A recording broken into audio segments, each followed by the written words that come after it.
Kurott, obviously, you all struggled against the run on Saturday. Just what led to those struggles, especially when you went back and watched the film? I think just I mean our game plan was sound, but I think just the preparation and the execution we had to do a lot better on.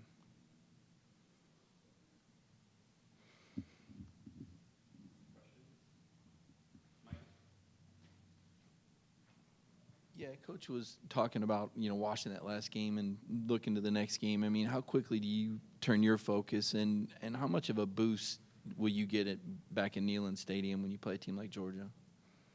I mean, well, I feel like as soon as Monday comes, the switch flips on like that. Now we're back to focusing on a new team, a different team, and I feel like with it being a home game, our fans are going to be there, and they're going to be a really good support for us coming out. So, and we're hoping to give them a good show, this coming Saturday.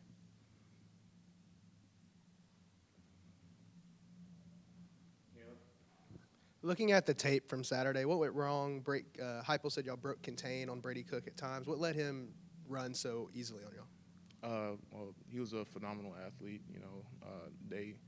Their offense really relied really solely on him to make the majority of their plays. Again, it was just execution. Like some guys just weren't there at the right times, and that kind of led to him breaking the pocket, creating explosive plays for us. So.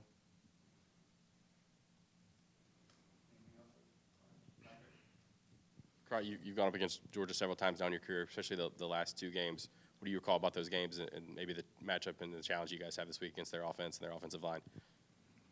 Yeah, I think that like Georgia's a pretty good team. They're pretty tough, but I feel like if we can carry our really our mentality, our focus, like more, like make sure that we're more honed in into this next up and coming game, that we should be ready for them.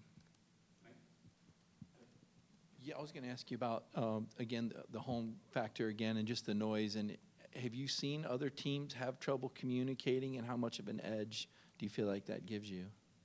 Well, I feel like, with how high the audio is, like in the stadium, definitely the fans like contribute a lot to that. And I feel like, what with with that going on, like the offense really has to really force themselves to switch up their cadence. So they'll primarily probably try to stick to, quarterback clap, Is that easier to keep for a lineman than cadence? I mean, do they give you guys an advantage that they've got a simplifier switch to that clap? Well, I mean, it probably depends. Like, if it's more auditory, then yeah, it'll probably be some type of like signal. The like center will make some type of look in the backfield, and then the quarterback will probably snap it, some type of heel kick.